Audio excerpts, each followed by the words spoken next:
Huh? What? Oh, come on. No one could have known that even happened.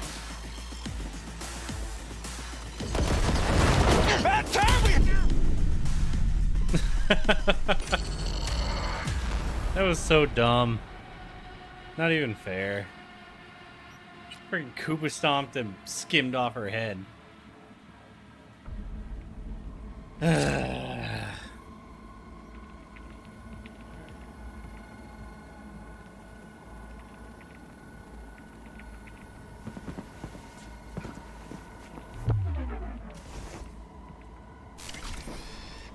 Huh?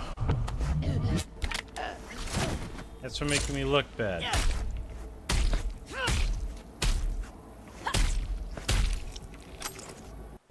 must have seen the son of a bitch. Hey, you. You. Jesus! Please That's shoot it. me. You're in trouble now. Come on. Knocking people unconscious, are we? Well, you're gonna pay a high price for that.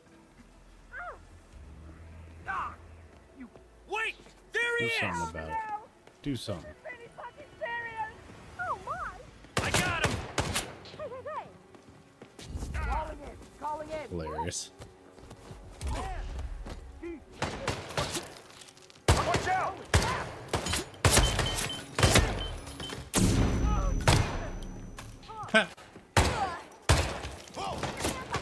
I've been here before. It's that like hospital building. I think. Looks like it. Hold it right there. Attention, citizens. You may now resume your what was my normal health? activities. Protect and serve. Yeah, I had over half health, or you know, just around half health.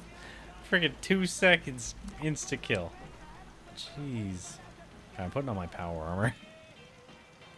This is not wearing power armor things for the birds. And fuck them birds.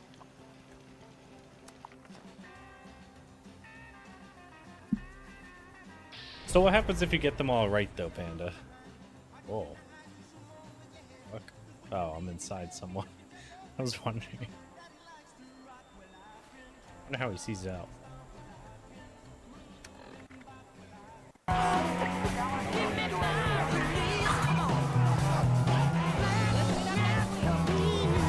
Best not to tell him where I live.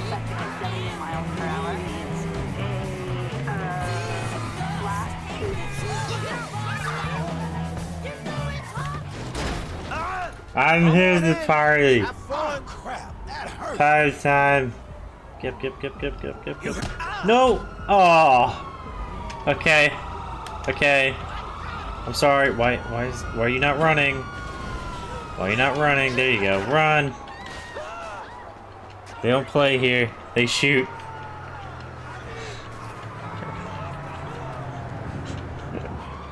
Didn't go the way I planned at all. Oh man, I'm so bad at things. How do you have a visual on the suspect? Fucking liars. Can I climb this?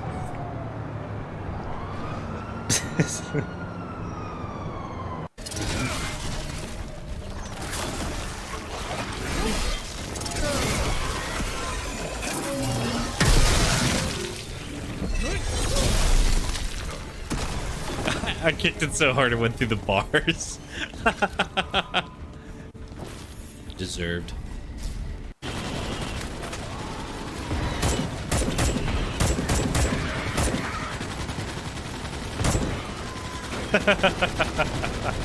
Warning. The base Oh. is under.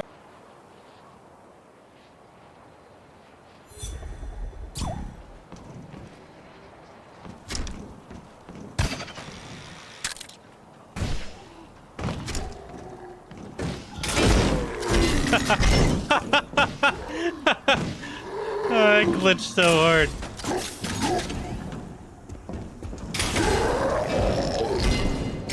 What the fuck? That's funny. That boys.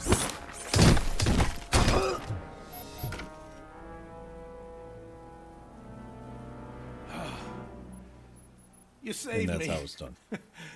You saved my business. Just make sure there are no children here during school hours. Ah, loosen up. At least there are no drugs here. Team, you need to learn your way around this ship and get to know its crew. Since I've been officially assigned to you as your sponsor, I'd recommend taking me along with you. Do you need to come with me now? Do you need to come with me now? It might help if I tagged along with you. On the other hand, you might want to make your first impression without a paladin standing over your shoulder. It's up to you. Sounds good. Sounds good. Let's go. Outstanding.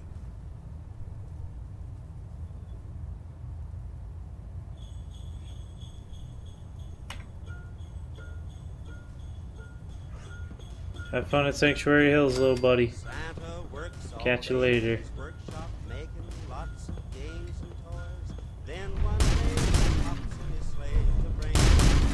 Excuse me, Dance. Get out of my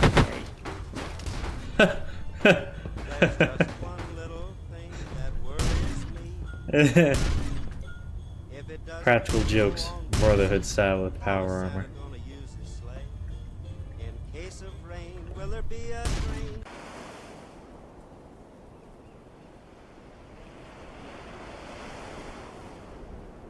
Hey, fuck, I didn't get eaten in my sleep.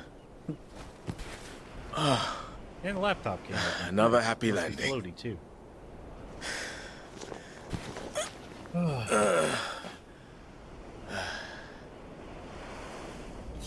Well, I wouldn't want to be over there anyways. That place sucks. What the fuck is that? Oh, it's not another clown, is it?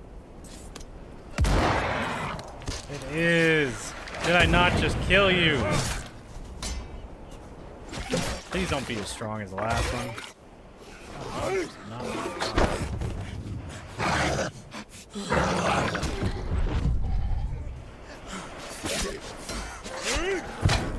fuck you. How are you immune to bullets? This game cheats.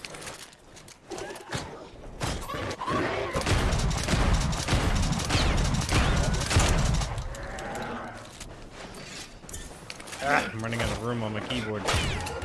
Woo! Alright, I'll take that. That looked good. That looked good. Clean. Fucking flicked right on his forehead. Alright. Definitely not as tough as the last one, so that's okay. Fight an arrow? Archer. I was making sure it wasn't flare.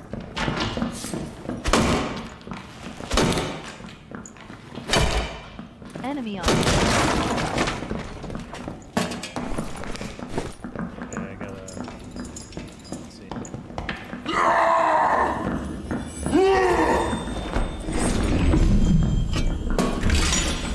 I'll lay on my ass if you want it.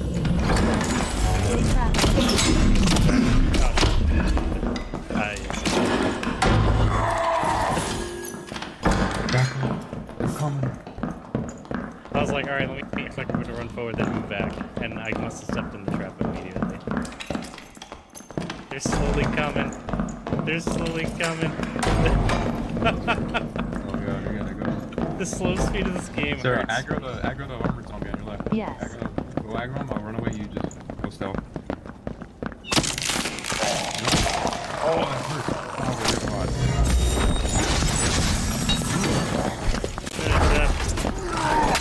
Oh! Oh, he one-tapped you too. Hey, one shot.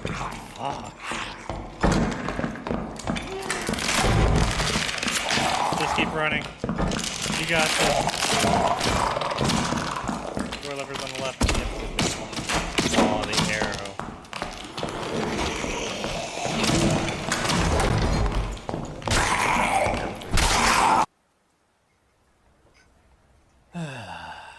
You just straight one shot me, that hurt.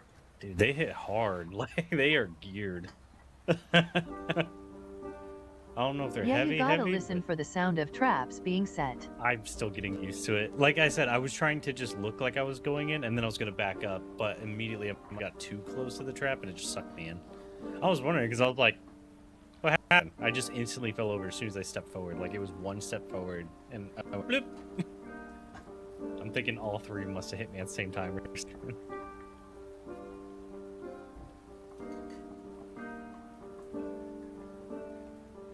I think we need a ranger just outright. We're fucked without one.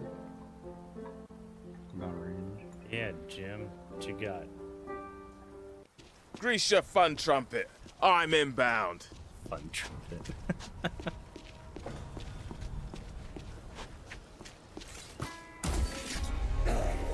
Oh, and I think it only throws one instead of three, so that's interesting.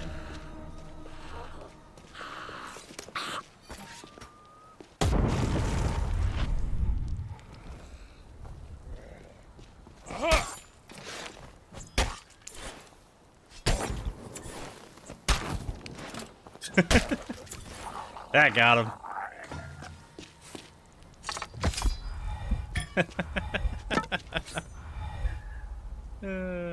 This fucking game. Just throw everything you got at him.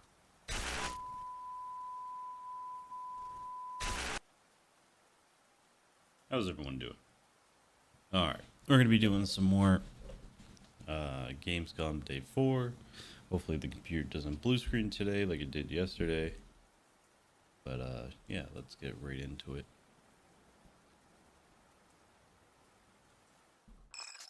And we are back with a very special Gamescom 2025 episode of NVC live from the biggest video game convention on Earth right here at Gamescom Studio on IGN. I'm Brian, I'm with Jada and Pear, and we all got to spend time playing games at Nintendo's booth, which is lovely. Jada, you got to play Pokemon Legends ZA, which I know is like one of the biggest games of the show, big lines. Yeah. Tell us about it. Yeah, so it has the, we've seen the trailers. They've done a bunch of Pokemon Directs. They just had the little Victory Bell, Mega Victory Bell Direct that they had, or video, like YouTube video that came out a couple days ago. But the combat is very different in this one. It's more like Arceus, to where action is happening. You're rolling around the battlefield, maneuvering your Pokemon around, trying to take them down without yours fainting. This one, I was kind of surprised how good it felt to play. I was, we know how the performance was in the past Pokemon games, and this one felt very smooth. Now, granted, this was low-level gameplay. I think my highest level Pokemon at the start was 7, and by the time I ended, my Mareep was at like level 9. Wow, and yeah. So very low-level combat. I also couldn't tell like for sure what moves I was using because it was all in Dutch, and I don't speak Dutch. Dutch? Or maybe it was French, German. I'm not sure. Okay. It was a language. I hope it was German at Gamescom. It was a language I did not comprehend. So I was trying to figure it out what moves I was using. Thankfully, they were color coded, so I could tell. Right. When I was using a flying move, it was like light blue. Electrical moves were yellow. But it felt really good. One of the things that also I didn't realize, I might have just missed in the previous trailers, but you can do stealth attacks on the different people. So like you can crouch and sneak up and then I sent out my Chikorita and used, I think, Razor Leaf on a Cubone. I think it was a Cubone. I can't remember which Pokemon it was. But yeah, I just did a little stealth attack and it knocked their health down to like half. It was an auto crit, I believe. They can also get you though, right? Like Yes. if you're not facing them, they can get you. So I don't, maybe wild Pokemon maybe, Yeah. but for any of the trainers that I ran into, if I wasn't like sneak up on them, like a question mark pops above their head, like in traditional I see. stealth, Okay, and then it goes exclamation point, and they're like, and they challenge you, Classic. and then they pull out their Pokemon if it's not already out already, and then you summon yours. And did you get to see like creepy Mega Victory Bell or anything like that? I did not. We're seeing some footage here of. We're not seeing the scary trailer they put out that revealed it, but like. This generally looks clean and it's running well. I mean, I don't think any Pokemon games in a while have really been the ones that you're just like, this is truly taking advantage of all the power under the hood, right? Like it's not like Tears of the Kingdom or something, but it looks clean and it runs well. And you know, I imagine you didn't get to see too much of like the larger world areas. Did not. I was locked to just one little small space for basically I had to complete 3 battles to earn enough credit to get a ticket, so then I could challenge somebody to raise my rank from Z to Y, but I wasn't even able to do. Unfortunately, demo ends before you're able to do that challenge battle, so I don't know what those look like either.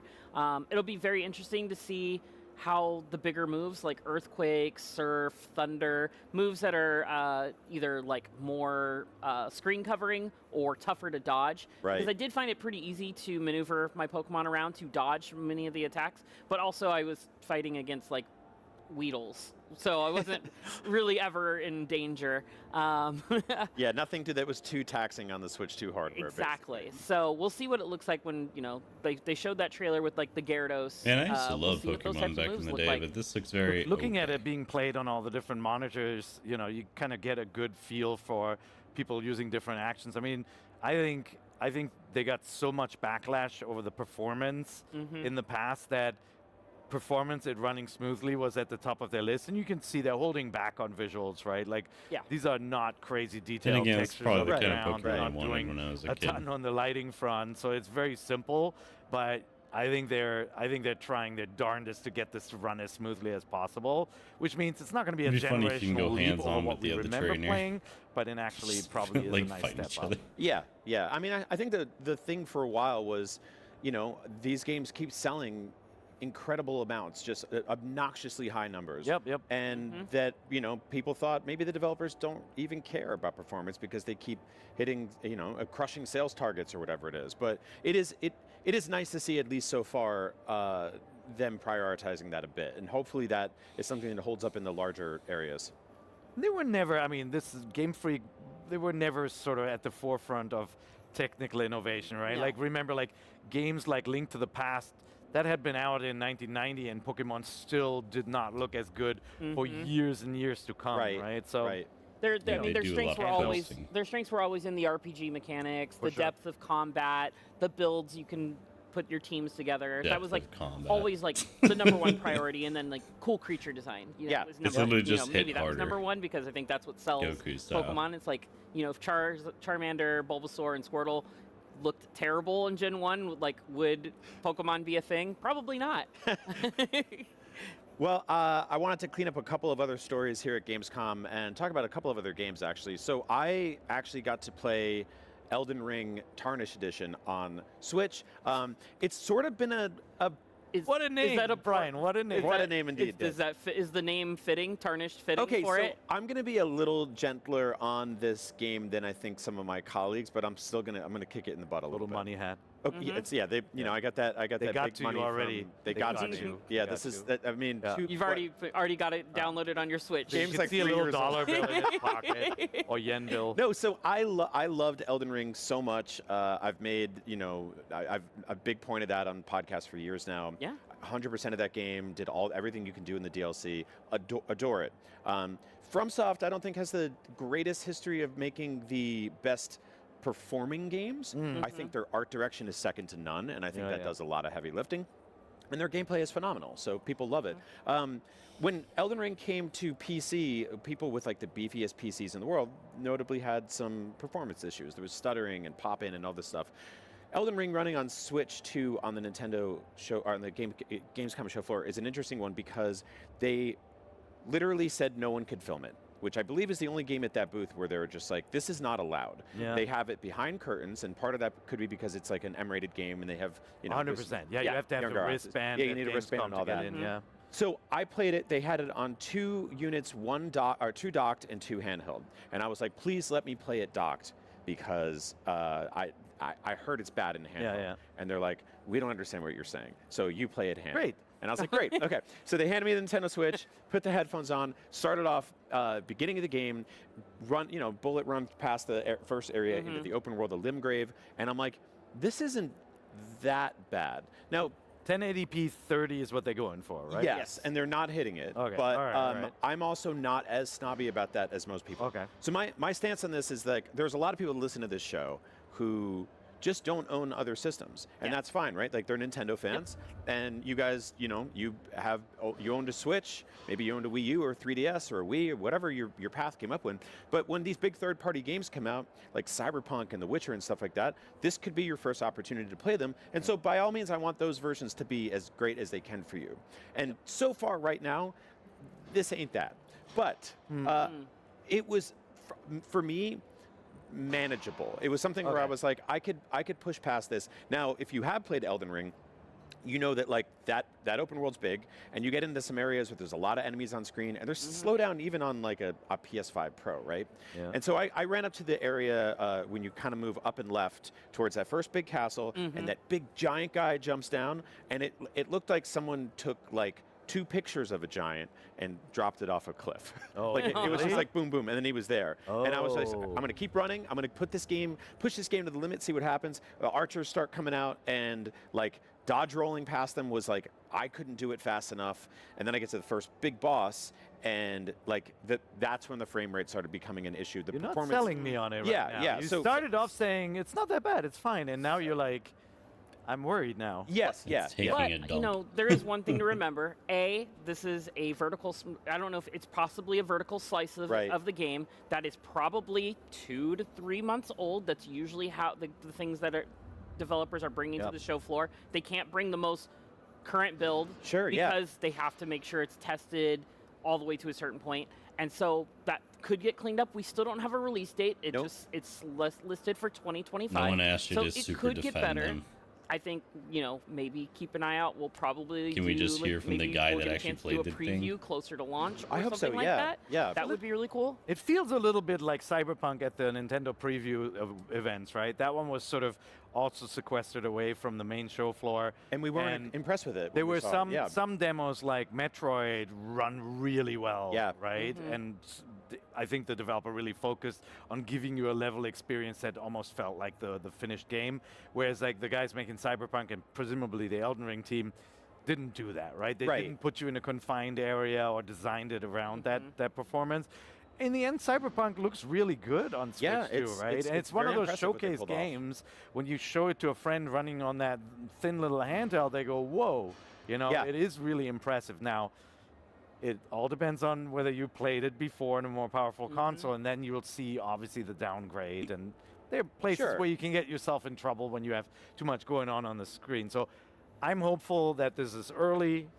I agree. That's why they're not a giant booth with I really do 30 hate they stations, cut them like off a lot and all of this, more like, finished hey. games are being shown I that way, wanted to hear right? the rest of it. So hopefully that's This just a dude's taste of shitting what's to on come it. and it'll be ironed out. They didn't Such pull out an a bunch of honest space and bring way. the giant egg that they had at IGN Sure. Live. Like, Yeah. they didn't bring that out. No, I'm keeping hope alive for this one because I think it's one of the best games ever made, and I hope it runs well on Switch too, and people can eventually play it for the first time or play it again. We also got a couple of smaller announcements this week that I want to clear up real quick that they were great, like Indiana Jones and the Great Circle. This is the first. Oh my God! Yeah, this is another fantastic game. This is the first major Switch 2 announcement from Xbox, right? Being like, you know, they've had games on Switch for years now, but this is their first hey, we're putting a next gen game that's under the Xbox portfolio, and we're putting it on Switch 2. Not Forza. I know we both wanted Forza Horizon pair, but this is a good one. But that's Forza is harder to pull off on the Switch 2 hardware. That is the most beautiful racer ever made, and it runs on 60 now on next-gen hardware, and so you would definitely see the step down here. Now, Indy does not always run perfect, but Indiana Jones is a beautiful game. Indy really I is. Perfectly absolutely for me. love Get a this. better PC. It was one of my You favorite guys can games afford it. from Microsoft in a long time. It's kind of like a classic adventure game where there's more walking and puzzle solving than combat, which I really like that mix, that I'm not constantly have to be running away from things. The world was absolutely stunning, and it What about boulders? Yes, and it starts with the Raiders of the Lost Ark sequence. The tutorial, But it does Great. things like that where they bring in new traps. It's really got that feel of like peeling back vines from old stone statues and figuring out I love how this to game put so the wooden much. peg in and like solving. absolutely lovely, wonderful game. I'm so happy Nintendo fans are going to play this, and you should I really absolutely do want to play play this. DLC once that comes Let's out. hope this version runs nice. Yeah, the developers told me, I interviewed them about the DLC that's coming out soon, the Order of Giants, and I asked them if this would be sort of feature complete on Switch and if it would have the DLC included, and they said yes. So that's awesome. Hopefully they put it on a cart and collectors get everything all at once. I also asked them if they had considered using motion control Joy-Cons for the whip, and they looked at me like I was crazy. So I don't know. Yeah. It wouldn't be fun. Did you play it, Jada? I did. It came out at a time where I was not in the mood for slower paced, like immersive sim that it is. So I think I made it to the Vatican, and then I had to put it down because I was like, I'm not feeling this, and I don't want it to have a bad taste in my mouth from playing this right now when I'm not in the mood for it. It's not one of those games where I would say, oh, literally my just game keep of the playing and year it at gets the better, time. like Donkey Kong Bonanza. I firmly believe that the farther you get, the better the game gets. This one, like, if you didn't like the Vatican, you know, it's in a city with lots of people, and you eventually go to the jungle and you pilot a boat and all of that. So it does feel better later, exploration-wise. But if you didn't dig it, it's not going to like change a ton. Oh, I like immersive sims. I like games like Indiana Jones. It just came out at a time when I was like, I've played a couple of these things right now. I've played a couple slower paced things. I want to play something that's more faster paced, more action oriented. Well, you will love another game that got announced. I'll say it real quick before we move on to the end of the show. Lego Batman. Legacy of the Dark Knight. So this is coming to Switch 2. I imagine it's going to run and play great because it's a Lego game. So it feels like a spiritual successor to Lego City Undercover to me because it's got open world elements, plus the Arkham games, all that fun stuff. It's going to be great. Combat is so Arkham. Like, yeah, literally, it is. Popping into the, underneath the levels, hanging from the gargoyle. It's got the brick flow system now. Yep. We interviewed the developers. They told us like every Batmobile ever is in the game. They got to reveal some of the characters and suits and stuff like that. So go check out our Gamescom coverage of that. Last story, real quick. Metroid Prime 4 Beyond officially rated on Nintendo's website. T for teen. It's T for teen. Yep. But that also means that it's like basically complete, theoretically, for that to happen. It's usually what, 2 to 3 months away for. I mean, usually there are ESRB rated games that have never come out. That is ladies true, and gentlemen. But that usually means they're getting ready for release because they submitted documentation and playable stuff to them that goes beyond the demo we saw here. See what you did there. But the demo we played here was the demo we played a couple months ago. Yeah, same one that was at the Switch 2 previews. I expected that, though. Honestly, they spent a lot of time making a very complete demo with timer and all of that, and it's to demonstrate the mouse controls, which I thought were excellent. Yeah, they're great. So good. The game's gorgeous. I can't wait to play it on Switch 2. It's a little surprising it doesn't have a release date just yet, since Kirby did, but plenty of months before the end of the year. And Nintendo's launched 2 games in a month before, so it's got to be this year. At this point, like, it's got to be. Yeah. Well, thank you both so much. This has been an awesome Gamescom covering Nintendo, as always. That just about wraps us up for a very special Gamescom 2025 episode of MVC right here in Cologne, Germany. Thank you, Jada. Thank you, Per. And thank you to the entire crew working here. Yeah, you guys are awesome. Behind the scenes at Gamescom Studio on IGN, new episodes of MVC hit YouTube and your favorite podcast app every week. And they're hosted by Logan Plant, who's an amazing dude and a great friend. I love you, buddy. So be sure to tune in every week and check those out. And as always, Nintendo Voice Chat is an IGN production and part of the Geek Media Network. Be sure to check out all of our other weekly IGN and Geek Media podcasts. And remember, Nintendo Voice Chat is the only place where you can get the thing. Nailed it. Happy Gamescom, everybody. I think it's the first time we got them all together. Yeah. That was so pretty good. weird. Oh my God, that usually they- it's like staggered. Yeah. Let's go get some coach. Yeah. I'm down. And some gelato. It's so weird that his comic shirt has all those panels, and then right there in the center chest is 2 of the same exact panels on top of each other. The Cinefix Top 100. Console news isn't even. It's kind of Air Steam Live. Find out. And it's for Shadow of the Erdtree, Baldur's when you search for guides.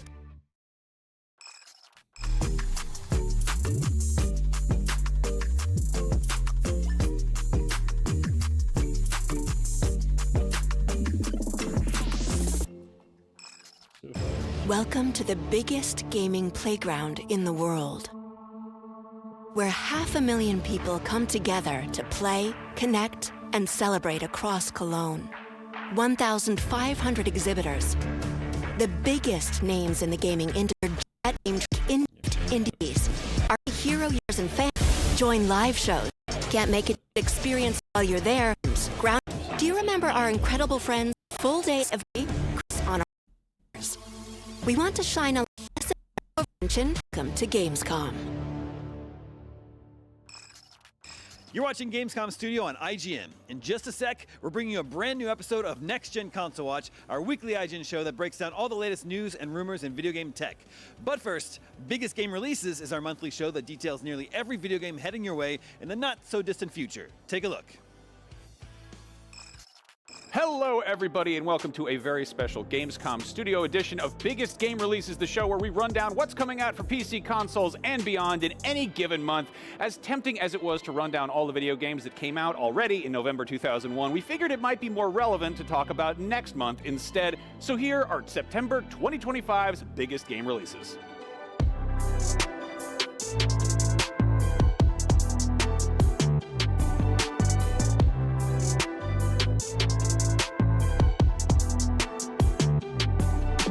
Before we get into it, just a friendly reminder that we all work really hard to make these videos as informative, accurate, and up-to-date as possible, but video game release dates change constantly, whether that means a very last-minute delay, a surprise announcement, or something in between.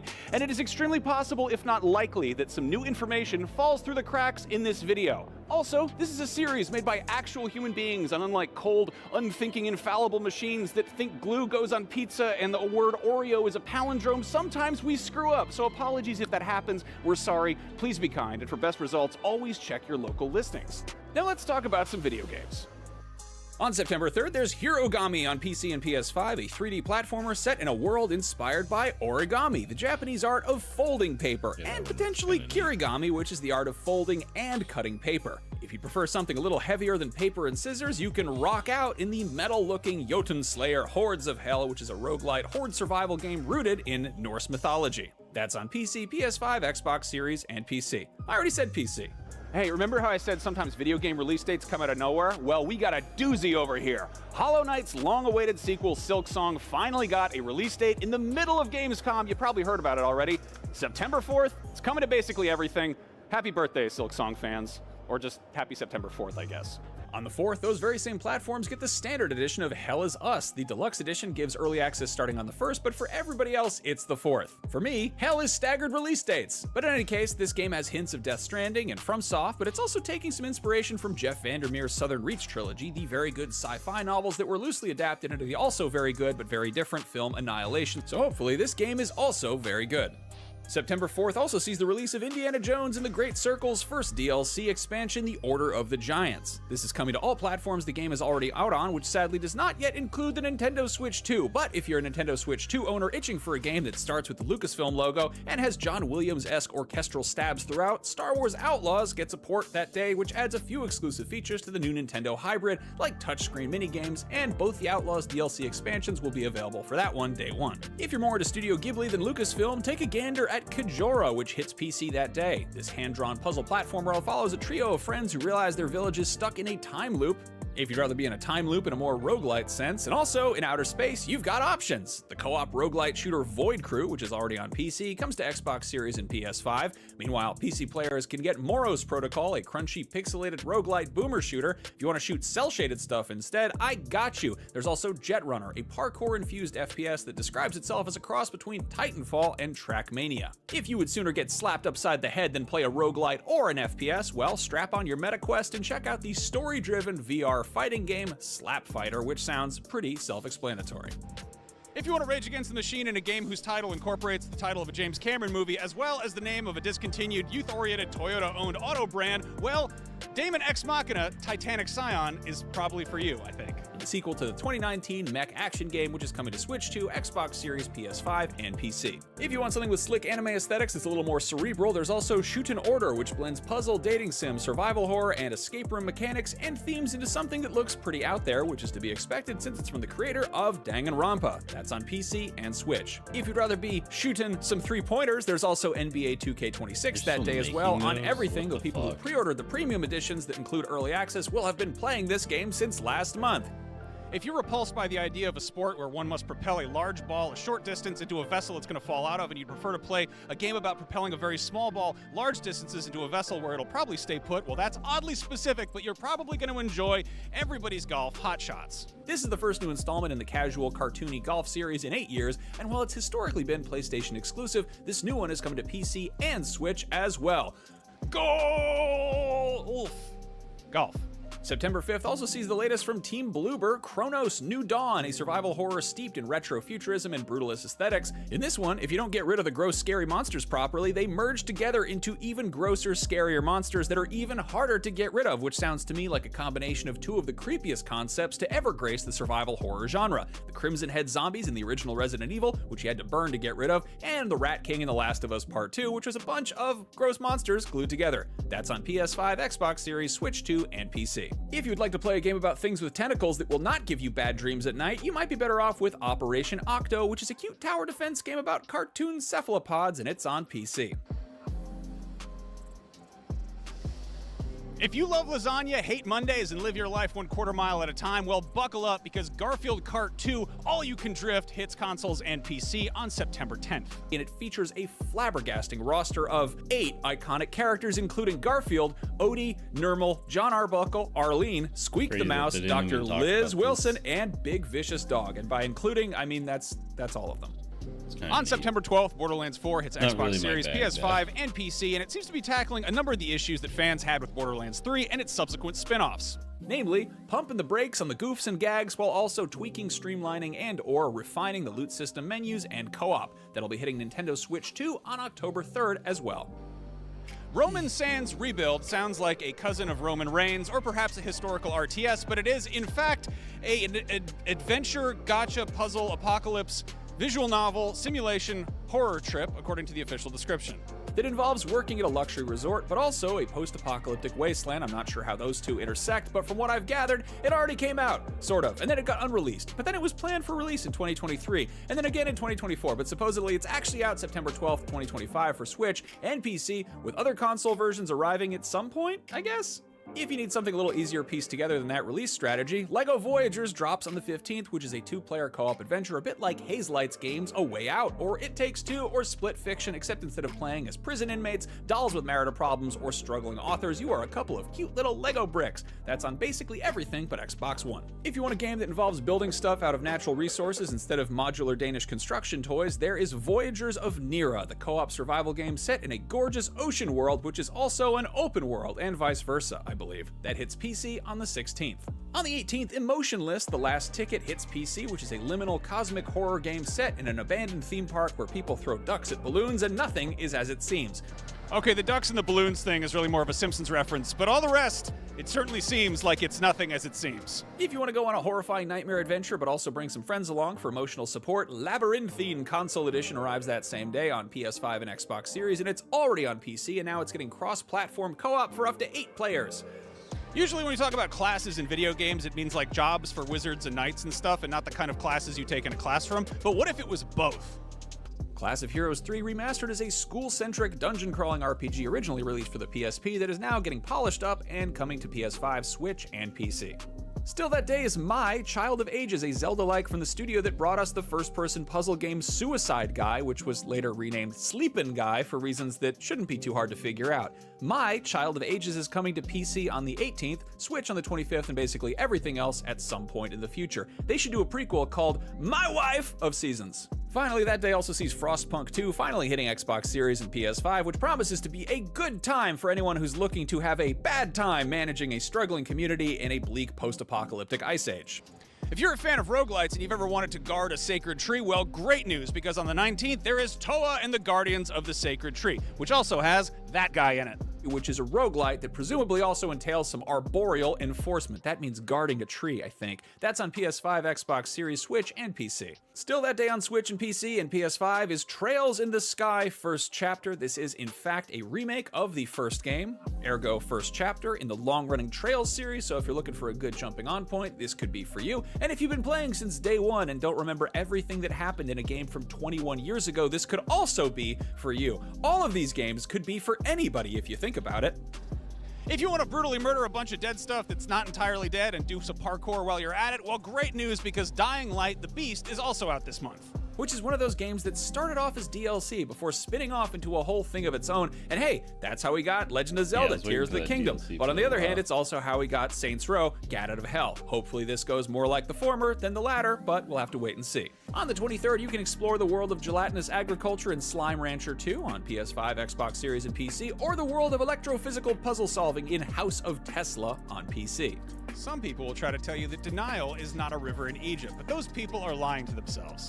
If you'd like to uncover the truth of some literal pyramid schemes, Agatha Christie Death on the Nile retells the classic whodunit in an adventure game form, but it sets it in the groovy 1970s. That's on PC, Switch, Xbox Series, and PS5. If you'd rather solve mysteries in the 1960s Japan while also getting the F word scared out of you, Silent Hill F arrives on the 25th as well. This is the first mainline entry in the beloved psychological horror series in 13 years, but it's also deviating from the mainline games by not actually taking place in the state of Maine. Curious to see how this one lands with longtime Silent Hill fans and curious newcomers alike. That's on Xbox Series, PS5, and PC. Still That Day is Consume Me, a semi-autobiographical indie life sim following a teenage girl who is struggling with an eating disorder and body image issues, which has a cute, colorful aesthetic, but something tells me it gets pretty dark. That's on PC and Mac. When Sonic the Hedgehog says he's got to go fast, don't worry, he's talking about increasing his velocity, not decreasing his chili dog intake. Sonic Racing Crossworld sees the Blue Blur and his usual cohorts hitting the road with some detours by way of sea, air, and space, but with a roster that's going to get pretty crowded post-launch. Some free DLC characters include Ichiban Kasuga from Like a Dragon, Joker from Persona 5, and Hatsune Miku from the discontinued 2013 Japanese Domino's Pizza app. A live performance of Love for Night, produced by Domino's Crew. Here we go!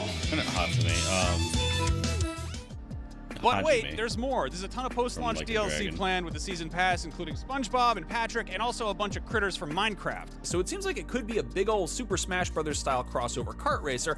Personally, I hope they add my top 8 favorite Garfield characters. Garfield, Odie, Nermal, John Arbuckle, Arlene, Squeak the Mouse, Dr. Liz Wilson, and Big Fish's dog. On September 25th, the American football season will officially be underway, but if you roll your eyes at the idea of a football that won't actually roll because it is technically a prolate spheroid, you're in luck because EA Sports FC 26 is here to help you achieve your goals. You can play that basically everywhere, and if you get the Ultimate Edition, you can play it even more everywhere with early access that starts on the 19th.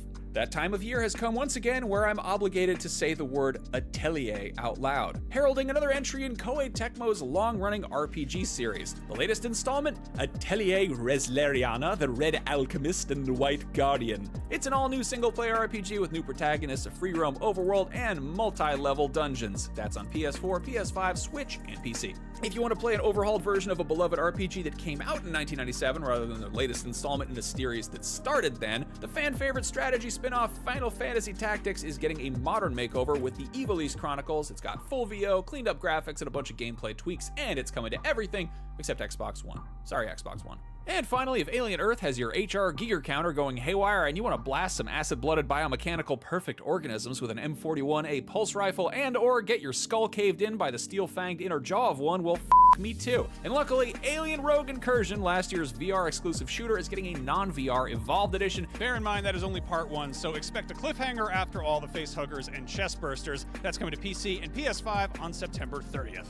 And there you have it. Those are a whole bunch of games coming out in September 2025. Not all of them, but a whole bunch. If you want to stay 1,000% up to date, go grab the IGN Playlist app. You can track all the games you've ever played, all the games you've ever wanted to play, and even make weird playlists like the top 2 Garfield games featuring fan-favorite character Dr. Liz Wilson.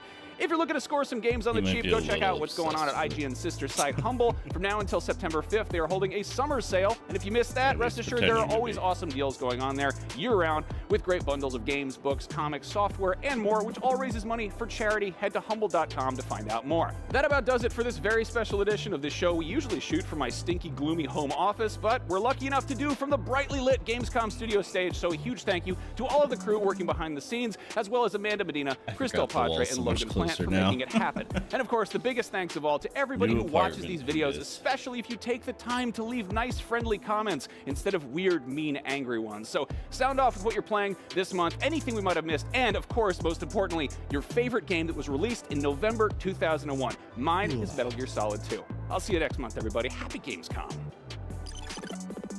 Wasn't Halo released around that time? Because then it's Halo. Welcome for to a sure. special Gamescom edition of Next Gen Console Watch, see our when show it- following when everything Halo happening came with the out. latest gaming hardware. I'm Damon Hatfield, and I'm joined by Max Scoville and Jada Griffin from Podcast Beyond. Hello, everybody. Hey, Damon. Hey, everybody. There's been a lot of news this week as it relates to this very show. We have the release date for the Xbox ROG Ally X handheld. It's less than 2 months away, November but they 15th, haven't revealed the price 2001. yet. Not a great sign. There's apparently consensus among the developers here at Gamescom that they have to start making games faster. That's music to my ears. But let's start with some PlayStation news. This week, PlayStation isn't here at Gamescom, but it did have an announcement to make. It announced that it's raising the price of the PS5. In the US, that domino finally fell. It went into effect on August 21st. Here's what they cost now. The PS5 now costs $550. The digital version is $500. Remember, it launched at $400, so it's $100 more than it cost 5 years ago. And a PS5 Pro is $750 now. So, Isabel Tomatis, Sony Interactive Entertainment's Vice President Global Marketing, says, similar to many global businesses, we continue to navigate a challenging economic environment. We know what that's code for. PS5 has sold 80 million units so far. That's right behind the PS3. There's no word on how many units the PS5 Pro has sold as of this point. So, okay, Max, you host a PlayStation podcast. I would guess the bulk of your audience already has a PS5, but do you think this price increase will deter new buyers? I don't think it's going to make them more excited to buy one. I mean, we're at that point in the console generation where historically things get cheaper. Yep. You know, this is the first console generation where this has been happening across the board, and it sucks. It's not great. It's bizarre because it's such a complete reversal of how it's always been, where, you know, the early adopters typically get punished by the price tag, but this time around it's kind of an early bird situation, which, yeah, I definitely, you know, I think there's still going to be people who want a PS5. I don't see this doing any favors for the PS5 Pro, but then again, maybe people are going to be sort of trying to future-proof themselves, or just get in front of the fact that maybe it'll get even more expensive. If this is happening once, it's not beyond the realm of possibility that it would happen again. I mean, it's hard to imagine now. Just imagine a scenario where the tariffs go away. I'm going to get the next I don't think Xbox Sony for brings sure. the price down. I don't back think so. down. I think no, I think that price is It probably reminds going to me be of there Project until Scorpion, I they're think it was. just getting rid of the consoles, get them off the shelves for the PS6 whenever that ends up dropping. You know, or like not even when the PS6 is dropping, like 3-4 years into the PS6 generation, and they're like, we've got all these PS5s just sitting around on shelves. Okay, we can finally discount them because it's you just like write that cost off at that point. But it's gonna be a while for that. It doesn't feel good to anyone who's thinking about buying a PS5 today. It doesn't feel good knowing that you're paying more than what everyone else paid for the past 5 years. Yep.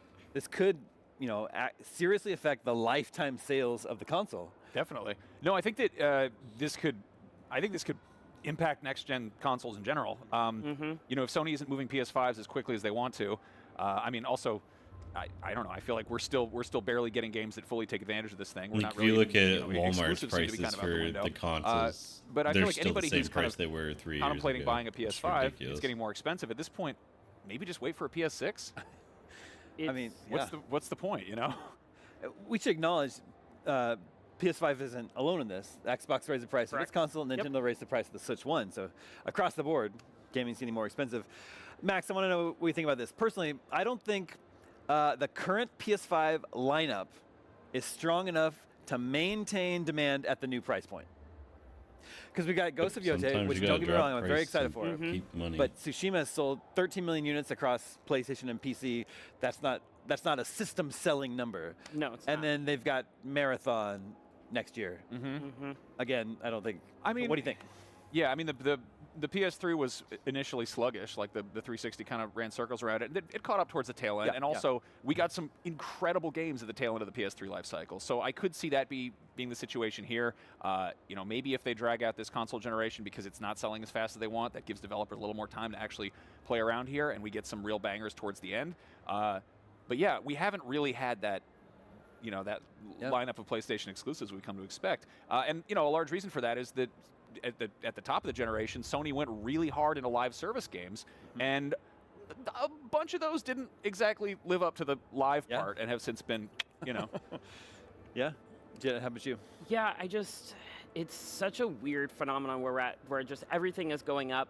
I honestly think we're probably going to see a price increase on Switch 2s down the road. Maybe it's going to go for a year. Nintendo wants to keep that momentum for as long as they can on the new console launch, but I think they're not even immune to it, which is, you know, thankfully they, you know, saved consumers now by raising the price of all the little accessories and things. I don't think there's a lot more wiggle room on the accessory front before those start to like really hurt sales. Plus, even the so PS5 controllers, I don't like the way the sticks small feel. increase on the Switch there. I think the PS5 I like the old will ones that were probably just see like the another big price increase. dog I nose. think it's going to probably. Hopefully not. I really hope I not. wear those just away a 'cause lot slower than I do the new ones. This used to be the hobby to like save money. You know what I mean? You would buy a console. Even it used to be recession proof. Yes. Talked about this before because it's still like the best value for your dollar. You're getting dozens, possibly hundreds of hours for a couple $100. Yeah. You know, something that you could go out and have like a nice dinner and it's like same amount of money you spend on a console, but that's one time versus years. So it'll be interesting to see how far that kind of like that recession-proof kind of dollar changes now as these consoles go up in price, because it's a bigger commitment and not all families are willing to do that. So yeah, I'm not an economist. None of us are. None of us. But I can't help thinking the PS5 is 5 years old. We have a 10% tariff on China, where I think a large part of their manufacturing is done. 10% is $50, so they increased the cost of the console $50. But I just think I can't help but wonder, like, did they have to do that? Could they have not just absorbed that? Like, the console's 5 years old. I don't know. Again. I think it's a loss on their part to not just absorb the cost, but also I don't know what their financials look like. I don't know how far they're like looking at predicting, and how like, do we just eat the loss for 3 months, 6 months? Have they been eating the loss for like? I know. We know they don't make profit on the consoles to begin with. Like most consoles are sold at a loss. They make their money in the software. Where's the software? Could use some more of that too. We could use some more of that. Yeah, that's true. Now there is the GTA 6 of it all. Yeah. This is a big question mark here, because we've talked a lot about that's the game that they could charge a premium for. Correct. It's like the most anticipated game. Nintendo charged $80 for Mario Kart World, which now in hindsight I think is a little bit silly that they did that. But they could do that for GTA 6. They could charge $80. They could charge $90. They could charge $100 for it. We talked about, and they could get away with that. However, it's only available. It's not on PC at launch. You have to have either a PlayStation or Xbox to play it. Yeah. PlayStation's far more popular. So like that's like the platform to play GTA 6 on. It could have been a system seller, but now the PS5 costs $50 more. That eats into, if they charge $100 for it, that's only $30 more than a regular AAA game. But now the console costs $50 more. Yep. So it's like, I don't know. Or $100 more if you're going the digital. Yes. Yeah. So the math isn't mathing. it's just insane. The number's too high. I am so excited, not in a good way, to see what the price is for that game. Yeah. Because it really is going to be. I mean, it's going to be immediately one of the best-selling pieces drop of my media entire ever. bank Like it's going to be. account It's a monolithic thing. I'm really curious to see AMD. who gets the first bundle. You know. That's what I was thinking, because like that would be a great way for Sony to kind of offset this price increase. Throw in a free copy of Spider-Man 2. Tripled my cash. Like, start throwing in those types of games. No. I mean with GTA. Like I forgot you're Andy's going on going to stuff. at some point have a GTA 6 You know, bundle I'm so with a glad I console, put and I'm money into wondering them what back in console like is gonna be in it, 2015 and had to, PlayStation, right? you know, doesn't have to be. buy a car with it. It's That's just hard to imagine unfortunate for me. Xbox doing that. I mean, I imagine it's If I could have kept on that, I Rockstar isn't would have going hand in hand to made either of these companies. They are sitting couple comfortably in a pile of $1,000. money. Like it's going to be a more than I already again. did, That's going to but move. it was It's going to like- move units. That's going to move a bunch of consoles. It's real Especially depressing if to there's a think GTA that logo every on the time I've box. Anybody invested who in hasn't, stuff, scooped up half the time I gotta pull it current-gen out console for is probably going to be so for that game. emergencies. You know, there's a And then like It's gonna 2-3 move to the- years yeah. later, it's worth like real money. I wonder At if the time, I think it I was wonder either if the price $6 to increase trade of or PS5 will $12 to trade somehow keep the cost of GTA 6 down. per share. Not Knowing trade. that they need to sell the game, but the console costs more, I think so it they was can't $12 a share. charge as much as maybe they wanted to. Now it's I about, see like, where you're getting with that. 180. I don't think Rockstar cares to that degree, and not to say they don't care about their customers. I'm sure they do. Yeah. But I think they know that the consumers aren't upset at them that everything is more. They know the consumers are gonna blame Sony for the price increases. So they're just gonna do their own playbook like they always do as Rockstar. Yeah. And they're just gonna rake it in regardless. So. Well, so if you want to get into console gaming today, and you want to use physical media, what you're looking at is the PS5 is $550, a Switch 2 is $500 because there's no reason not to buy the Mario Kart bundle, and then a Series X is $600. So what's the best value, in your opinion, getting into gaming? If you're getting in today, what's the best value there? You know, before the Switch 1 increases, I'd say buy a Switch 1 and wait a couple years. But I don't know. I'm a PlayStation person, and like I know the value there, and I think digital. If you go with the digital, you get a little bit of it cheaper. It's not on the physical media, which is a bummer for a lot of people, but I think it just kind of simplifies a lot of things, and so I think that's yeah. I mean, I think if PlayStation is getting more Xbox games than Xbox is getting PlayStation games, which is to say they're not really getting any. So if you're trying to jump in, PlayStation seems the best entry point. I think there's something appealing about the Switch 2. The comments are like, oh, this is totally like one-sided. Of course, the PlayStation guys on the PlayStation podcast say the PlayStation. I love my Series X. I adore my Series X. I think Game Pass is awesome. I love that I don't have to recharge my controllers every 4 hours. Yes. I love not having to uninstall everything off of my hard drive when I want to put something new on there. I'm saying I adore my Series X. It's more expensive, and Xbox games are going to PlayStation. No, I get it. Yeah. Also, everything's an Xbox, remember? Like, you can play most Xbox games on your computer. If you already have a computer, if you have a laptop, you can just kind of remote play them. Now, the thing I'm curious about is, like, again, you buy, next-gen gaming hardware. Presumably you want to get kind of ahead of new games coming out. The Switch 2, more powerful than its predecessor, not saying much, like it's it's maybe a notch ahead of a PS4, which is a 13-year-old piece of hardware. I'm wondering if the popularity of the Switch 2, because it is selling very quickly, is going to cause developers to maybe just kind of hold back a little bit on, pushing next-gen tech. Like we've seen, and again, it's fun and shiny and new. You look at something running on a Switch 2 compared to a PS5 Pro, Switch 2 doesn't look quite as good. But again, you also can have some great-looking games regardless. Like it's fine, and I just maybe we don't need to be focusing on like hair physics in like people's eyebrows. If that's causing games to take 9 years to develop, and I don't know. Graphics have always been like the least important factor when it comes to me buying a game. I care about the gameplay, I care about the story, I care about the soundtrack before I care about the graphics. Like, my concern though is performance, because like graphics is one thing. Performance is a big thing, and like we'll see a game that looks. I mean, we saw Elden Ring running on Switch 2 here at Gamescom, and it chugs. It doesn't look so hot, And again, that's a PS4 game. Like that. That's an Xbox One game. That is a game that runs on older hardware. This is new hardware.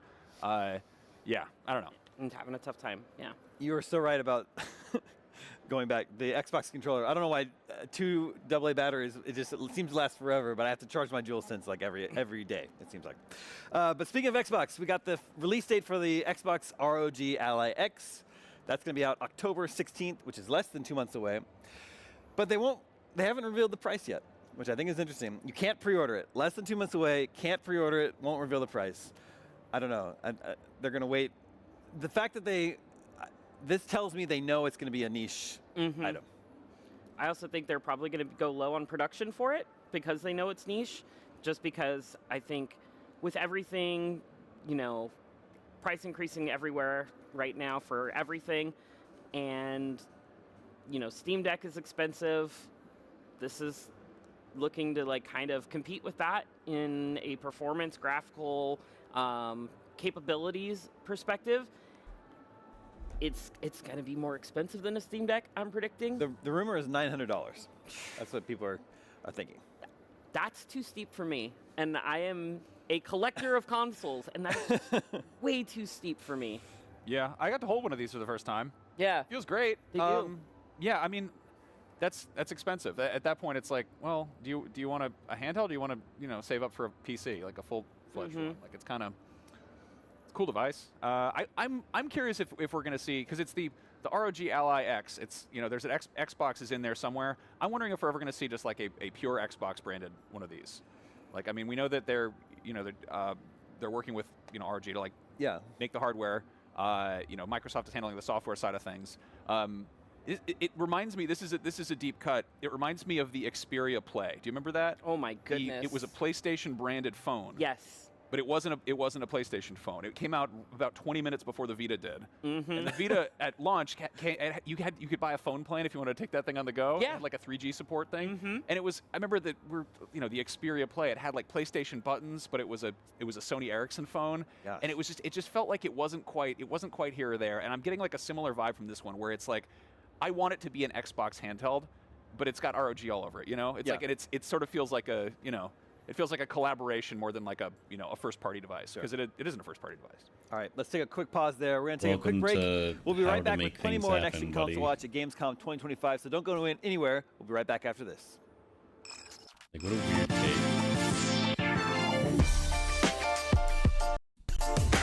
The IGN show Pip Vinyl. You're into catch us, and this is a Phil Spencer podcast. It belong on the list. Cinefic. Gamescom edition of Next Gen Console Watch. I'm Damon.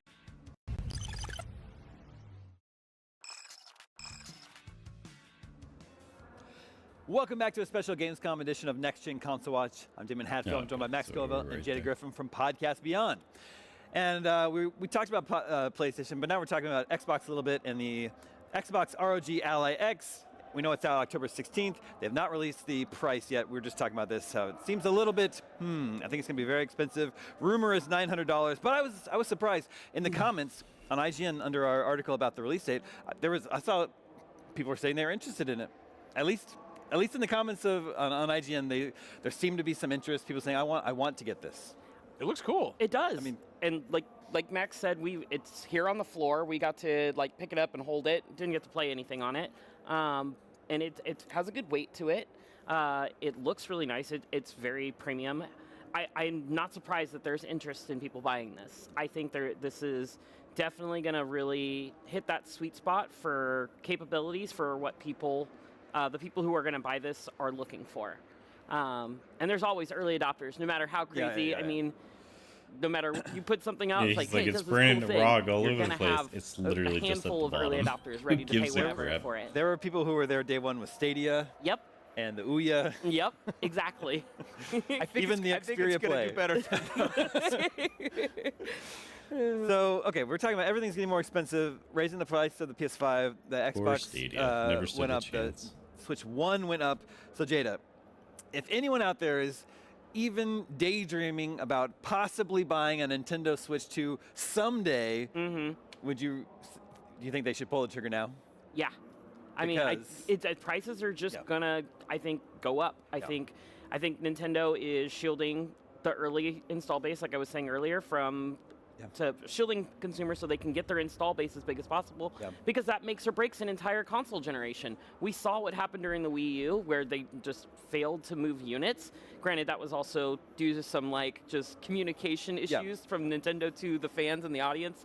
But I think if they want the Switch 2 to get as close to the Switch 1's performance and sales numbers as possible, it probably won't, because it's more expensive, and I don't think it's going to get cheaper like the Switch 1 did, and then they had the Switch Lites. I'm sure we'll get some sort of Switch 2 Lite eventually. That'll be cheaper. Yeah. But I think you're realistically looking for a Switch 2 Lite, probably not for another 2 to 3 years minimum.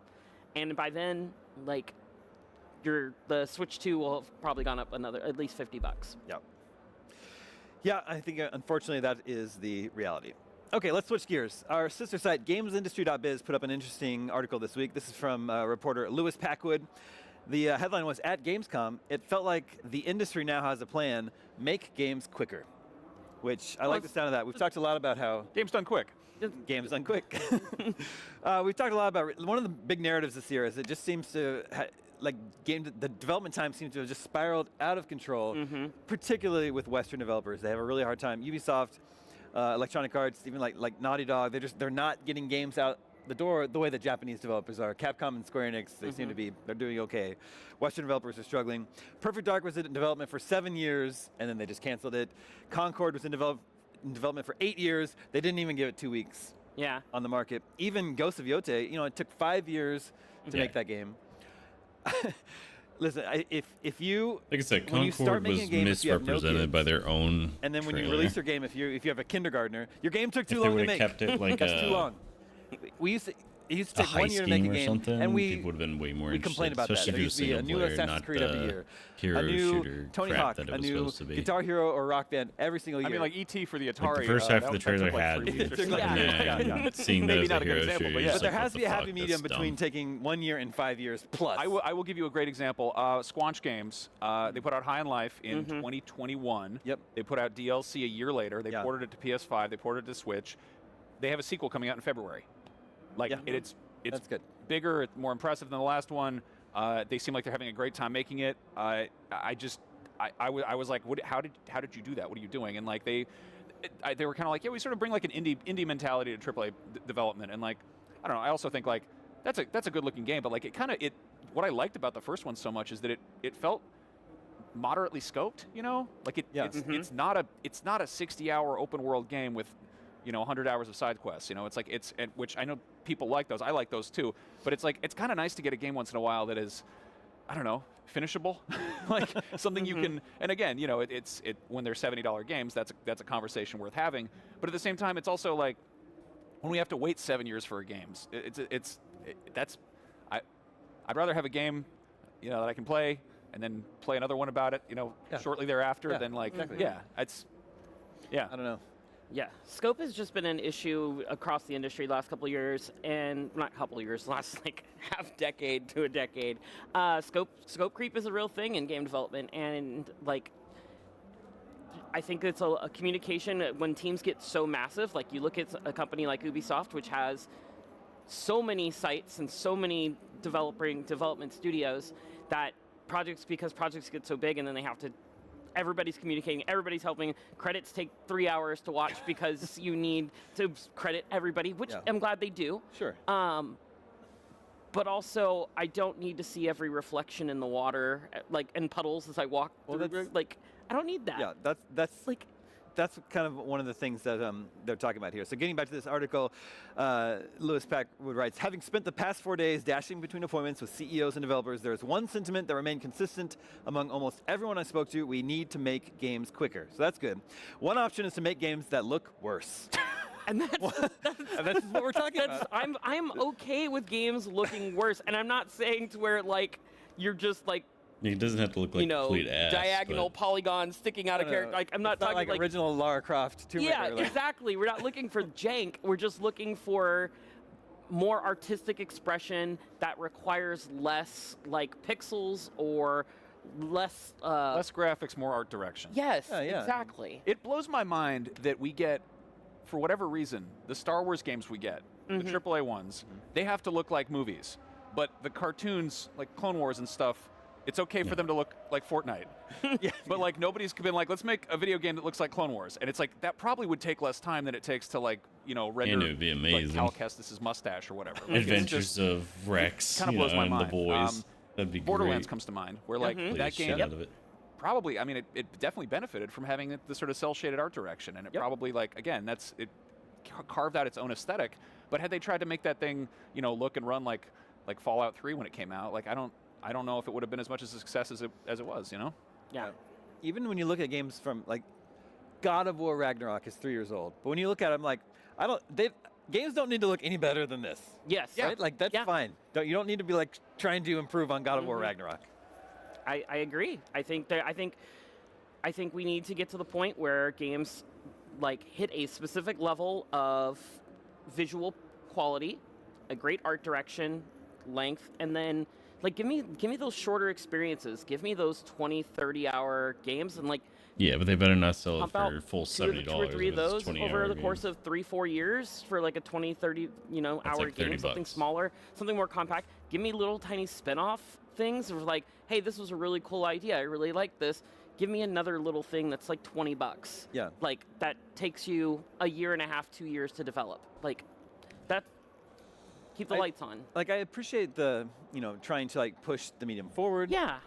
But I just don't think every game needs to do that. I agree. Right? Like make more games, get them out faster, and then every 5 years have the one game that's like carrying the torch forward. Especially with younger gamers who I think grew up on Roblox and Minecraft. I don't think they're looking for the most. And Fortnite. Yeah, exactly. Like there it is. I'll be back. Developers, they know this.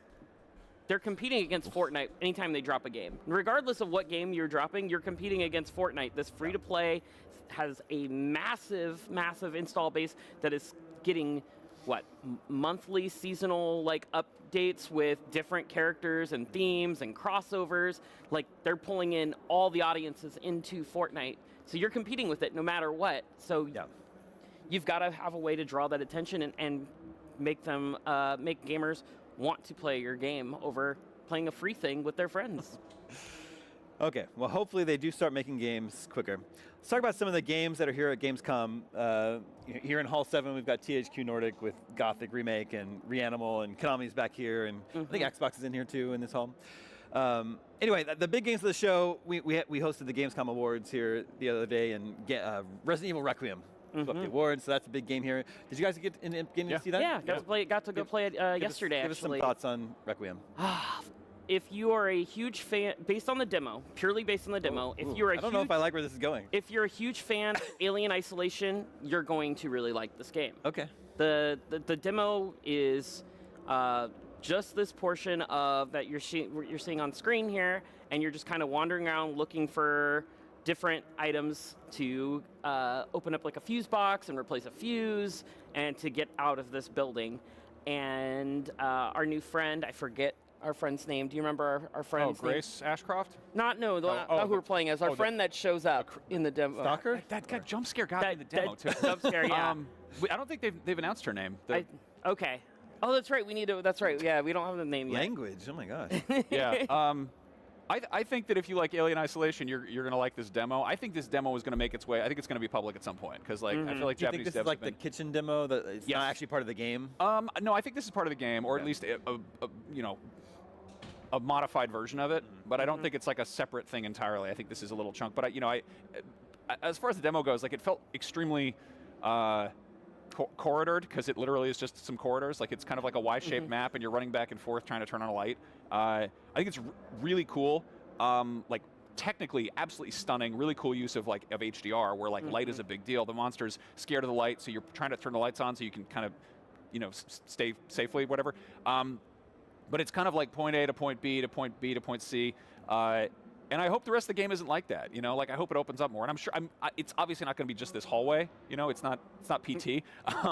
But yeah, I mean, I feel like after 4, which again it goes kind of hard on the action. I'm hoping that this is more like 7, which 7 starts off extremely kind of claustrophobic, small scale, grounded Texas Chainsaw Horror, and it gets more bombastic as it goes on. But yeah, I mean, 8 was so 8 had a really good ramp up. I felt like.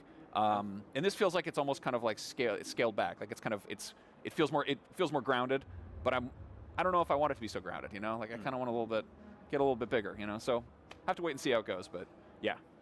I love 7 and 8. I don't know, it seems like enthusiasm is a little bit muted for this one. Is that fair?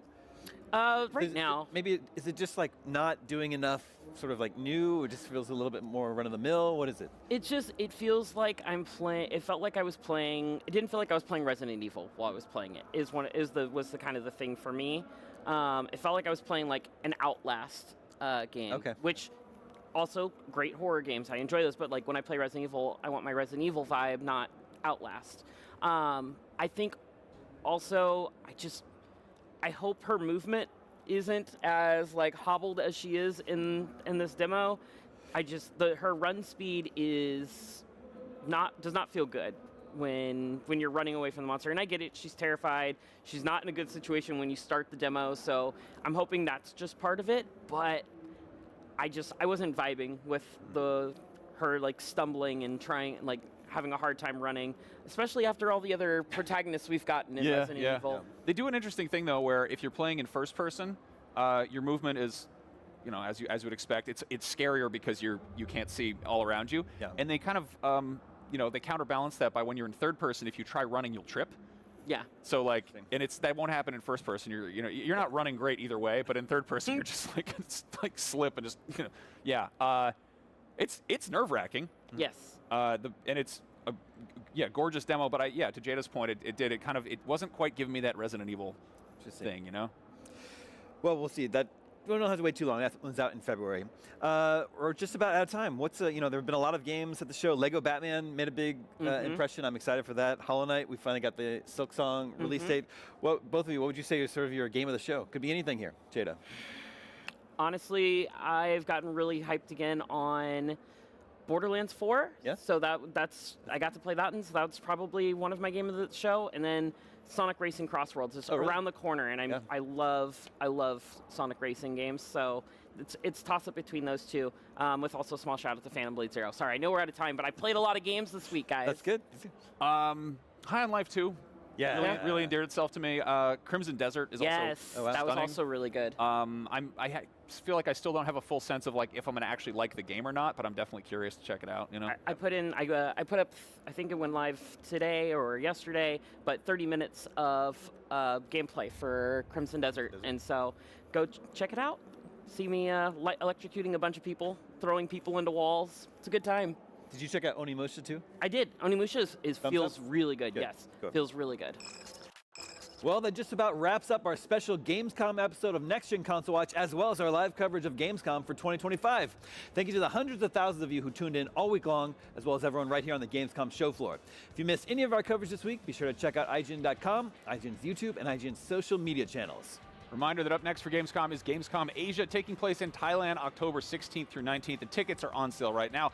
Plus, Gamescom LATAM will return to Brazil in 2026. And of course, this Gamescom will be back here in Cologne, Germany next August. Gamescom truly is an incredible worldwide spectacle. But for now, thank you for joining us, and from everyone here at IGN, on camera and behind the scenes, it's been an honor bringing you Gamescom once again this year, and we'll see you again in 2026. I didn't bring mine. That's okay. You can share.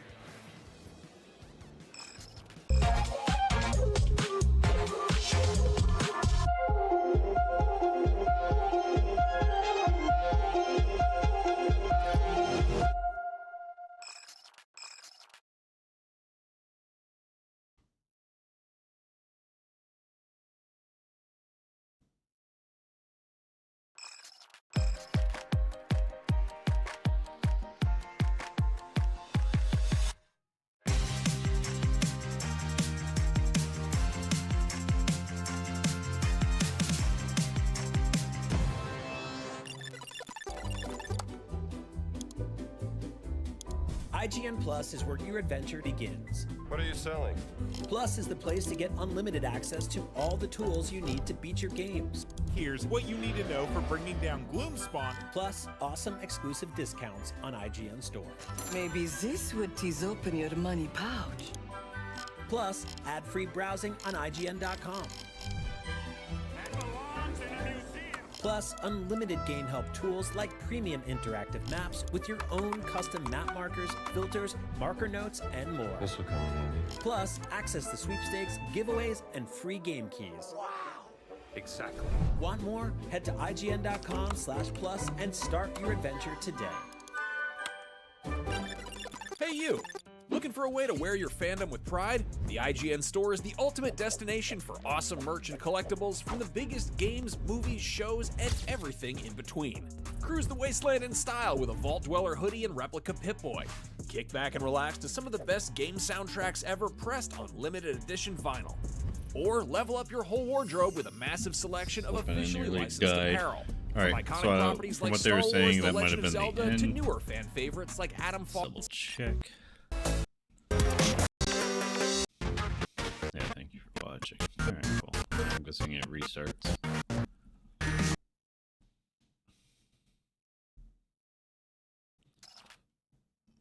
just want to see. Playground Play Night Live, featuring the major announcements and brand. Alright, so it is just restarting. Alright. Well, then that's going to be it for us today. We finished Gamescom. Thanks for coming out.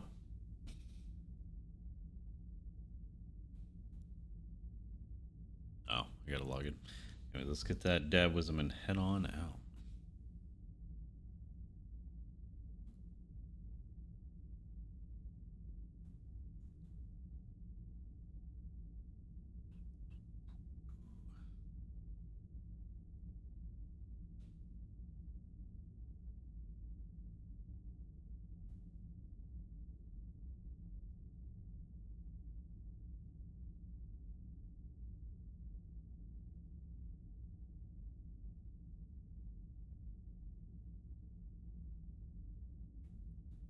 Alright, that wasn't for today. Never be afraid to grow and change yourself. Start new hobbies, learn a new language.